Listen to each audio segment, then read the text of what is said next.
all, a very warm welcome to you. We are here, of course, for the main event, which is to hear from the senior-most official from the government of Gujarat.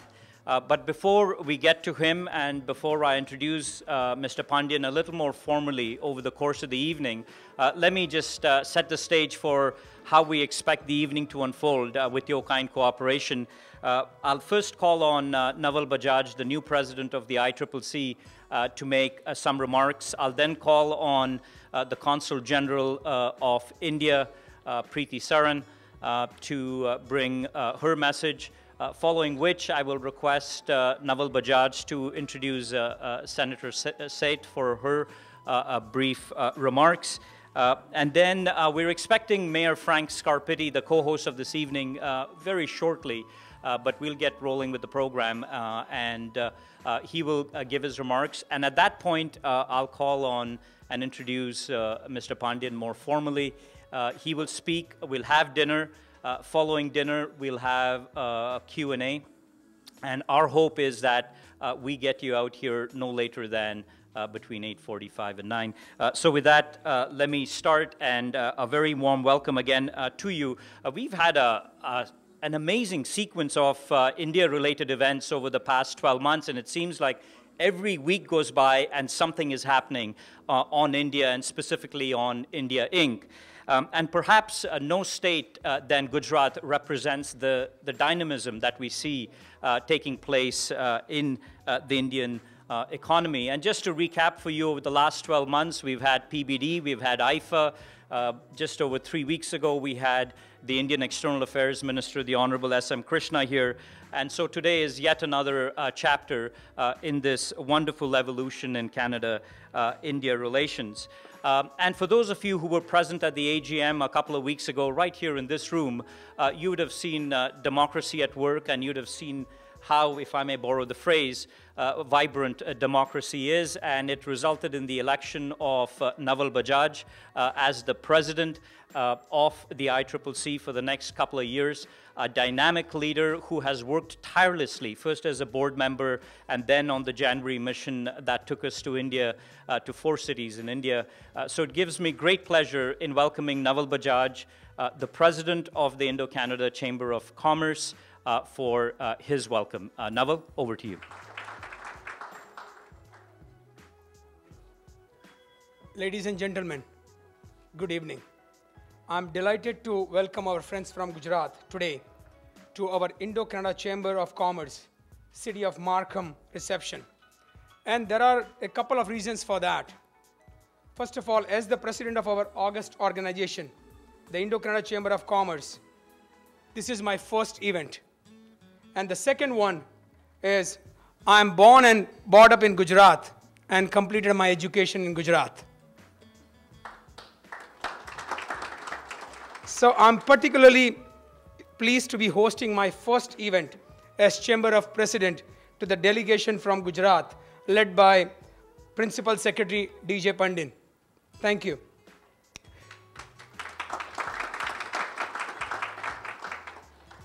Friends, it's my privilege to have all of you with us.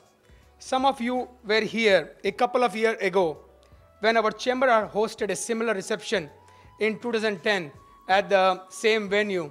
And I remember that time the comments from Mr. DJ Pandian that he really loved the venue, so we decided to host a reception at the same venue for you. I'm honored to welcome Consul General of India in Toronto, Preeti Saran ji.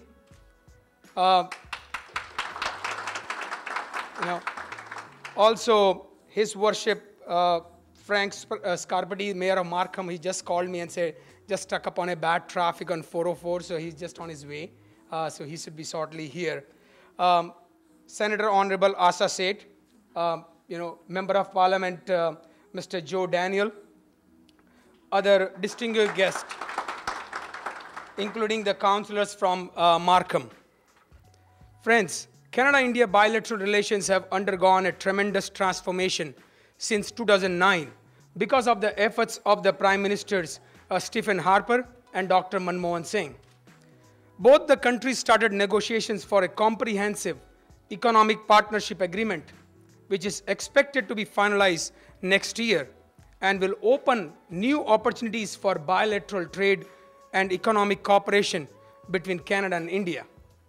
As a chamber, we have played an important role in the ongoing negotiations, and our members have given inputs to negotiators on both the sides, to Mr. Don Stephenson in Canada and Mr. Anup Wadhawan in India.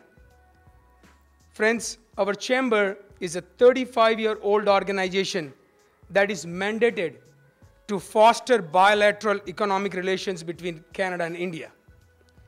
Our extensive, concerted and unrelenting efforts in this sphere has led to many successes. We have emerged as one of the key go-to organizations for both Canadian and the Indian establishments. We are the oldest and the largest business and the diaspora Indo-Canadian organization in Canada. Our mandate, beside fostering bilateral trade, is also to create opportunities for the Indian diaspora in Canada through networking. The significant aspect of our chamber's work is the constant effort to suitably incorporate changes to meet the emerging trends. During the last few years, the two most important macro developments have been the rise of the small businesses and the rise of the third tier of the government and their increasing share in the global economy.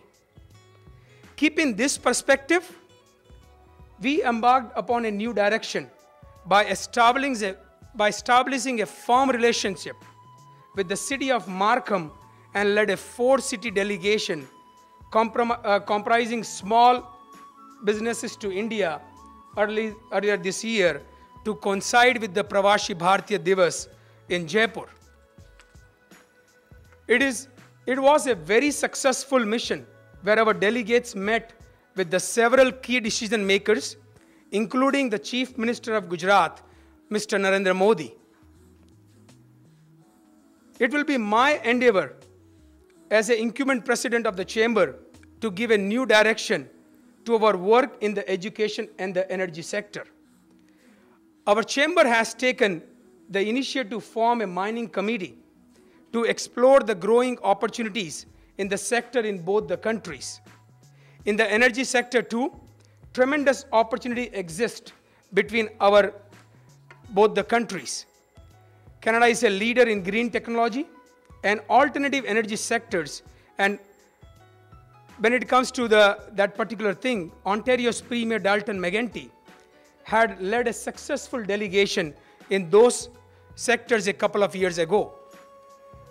You know, at this moment, I am pleased to announce that the Indo-Canada Chamber of Commerce, and at this time also we are joined in the hands with the city of Markham, that we will be leading a delegation, a business delegation to Vibrant Gujarat 2013, which the major delegation will be, you know, we will lead a delegation to India, and Vibrant Gujarat will be the part of it. Again, it will be a multiple city delegation. We are working on the core details of it, which we'll be able to provide you in the next couple of weeks. So, you know, now it's my privilege and honor to invite Consul General of India in Toronto, Preeti Saran, to share her thoughts with us. During her tenure as the Consul General, Preeti ji has worked with a single-minded focus to create opportunities to foster the Canada-India relations. It was thanks to her committed efforts that our chamber was able to successfully organize the regional Pravasi Bharatiya Divas in Toronto last year in June. The PBD Canada 2011 had two important achievements. It showcased the growing bilateral relations and also highlighted the new directions this relation would need to take.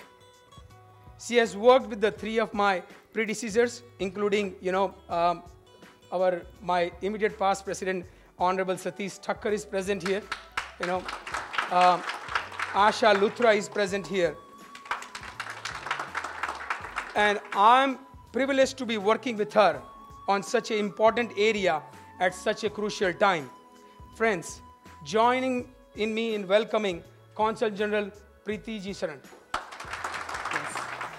I'm indeed delighted and honored to be present here today at this lovely dinner that has been organized by ICCC in honor of this delegation from Gujarat that came in this morning. It is indeed a pleasure for me to be at this podium to attend Naval Bajaj's to attend this function as Naval Bajaj the first function when he takes over as president of ICCC. So heartiest congratulations, Naval, on this great achievement, on your elections. And I want to assure you that I have had a very happy tenure here, 3.5 years, working with ICCC, working with past presidents Asha Luthra, Vinay Nagpal, and Satish Thakur. The relationship that the consulate has with ICCC, you've already enunciated that.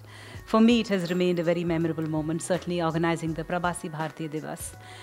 The fact that every year for the Prabasi Bharatiya Divas in India, ICCC, which is the oldest and the largest diaspora body here in Canada, chooses to take a very vibrant delegation each year.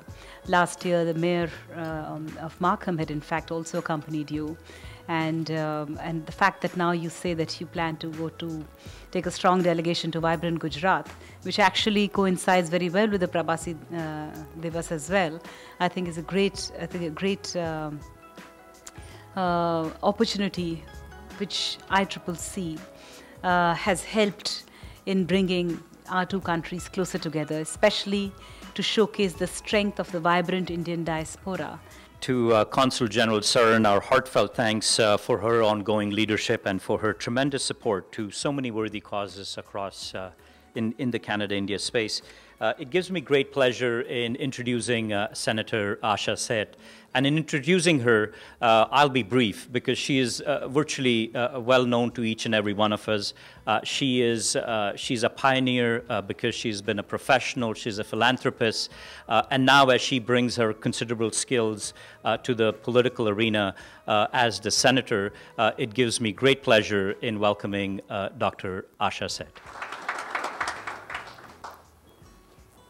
Thank you, Kasi, and ladies and gentlemen, Consul General of India, Preeti Saran, Mr. Pandya, of course, vibrant Gujarat, Naval Bajaj, and dignitaries.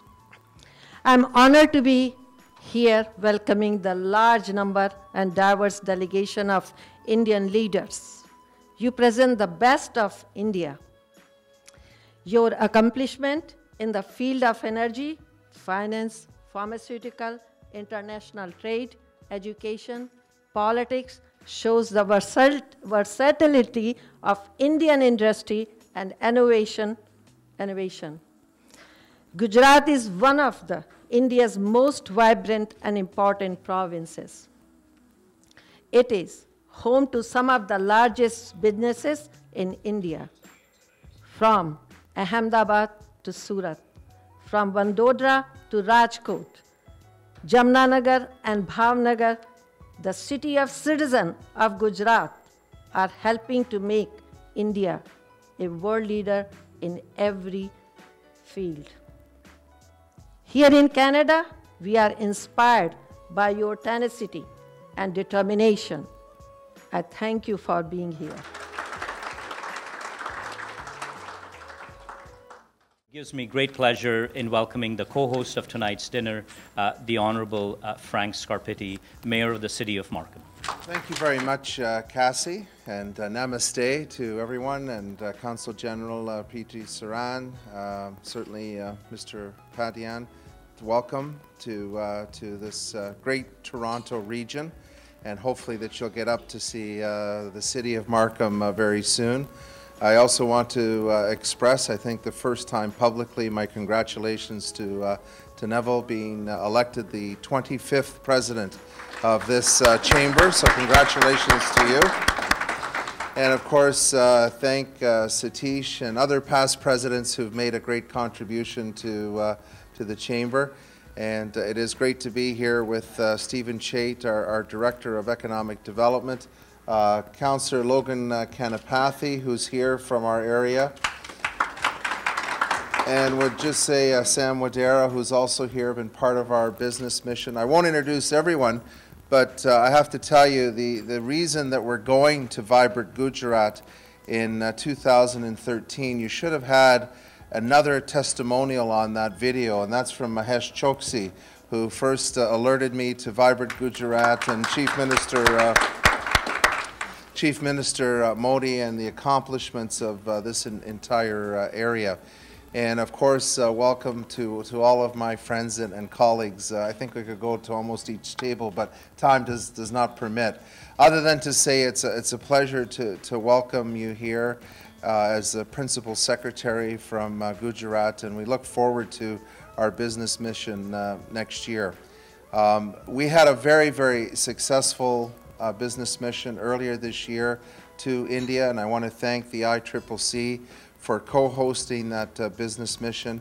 The opportunity to visit Delhi, to visit Mumbai, to attend the PBD in Jaipur, for us to also go to Pune, where the College of Engineering is. It was a tremendous experience. And since that time, I think there almost hasn't been a month go by where we haven't seen the value from that business mission. As late as almost a little over a month ago, I would say, that Cassie and the National Youth Orchestra of Canada brought 4 visiting members of the National Youth Orchestra of India who are visiting here this summer to perform, and I believe their concert is coming up in the next week or two, if I remember my dates correctly. So it's been a wonderful, actually 2 years, because we all know last year was the Year of India in Canada. Wonderful PBD that was put forward by the ICCC that was so well done, has set new standards internationally for PBD conferences, and of course won them the prestigious award from the President of India. And so it's been an incredible 2 years, of course, with the IFA awards that came to Toronto, the Bollywood extravaganza that happened up in Markham. We had an incredible celebration there, and I thank Councillor Kanapathy, who has continued with the enthusiasm and the momentum of the celebrations of last year. We'll be hosting our 2nd annual South Asian Mela, which happens in 2 weekends, not this one, but the following weekend, and hopefully that you're able to come up to Markham and participate. But the relationship has been one on so many different levels. First of all, friendship, and that's certainly, I think, the basis for a lot of what we do. But the recognition that Gujarat is a place that we aspire to be like and get inspired by, because we know it's an economic engine for India, a very strong entrepreneurial spirit that we too value in Markham, and I have to tell you, Principal Secretary, that Markham is the most diverse community in all of Canada, and we have welcomed people literally from all over the world. Many in this room are certainly part of the city of Markham, and I would just say that strong entrepreneurial spirit is alive and well. And much of what you are doing, we value in terms of, and I think leading up to next year's Vibrant Gujarat, the empowerment of youth and women is something that's of great value, something that I think speaks to why we hosted the event of the National Youth Orchestra of India in collaboration with the National Youth Orchestra of Canada in the city of Markham. The evidence of women within the chamber here, and certainly in the business community throughout Markham and the Greater Toronto region. Also, sustainability and innovation. I know this is a key, I would say, key pillars as you move towards the Vibrant Gujarat for next year. These are very, very important pillars for us. Not too long ago, we approved the Green Print sustainability plan for the city of Markham. And sustainability is the cornerstone of everything that we do. And we've also established the Markham Convergence Center, which is a place where we've brought together many organizations under one roof to spur on innovation along with our corporate partners in the community. So I'm not going to talk for very long because I actually want to hear you speak as we look forward to what I think is going to be yet an exciting business mission to India next year. I thank certainly Sam Wadera, I thank Neville as well for their leadership and their involvement leading up to next year's mission. And I have to tell you that Vibrant Gujarat is really, again, I would say the foundation of next year's business mission. This is going to be the key part of our mission. And through the wonderful efforts of both Naval and Satish and the team, we actually got a chance to meet Chief Minister Modi at the PBD. And I have to tell you, while he's inspiring to watch speak publicly, I think that energy doesn't slow down at all when you get to meet him one-on-one. And I can see why Gujarat has been so successful.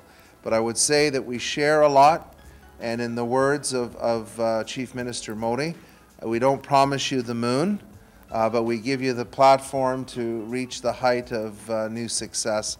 And I would say that that's true about Markham, about so many communities in the Toronto region, and it's because of those like in this room that have come from all over the world that have created that vibrancy, and they have created that economic prosperity, and they've used the platform here within the Greater Toronto Area, our province and our country, to reach their new heights of success. So I welcome you, and again, congratulate the ICCC for hosting this event. Thank you. I'm really pleased to come here again. 2 years ago I came. You gave me a wonderful reception. I invited all of you on behalf of Government of Gujarat. Some people did come, and you have seen what is Gujarat. For the last 10 years, we are conducting this investment summit. We call it Global Investors Summit. It's an investment festival.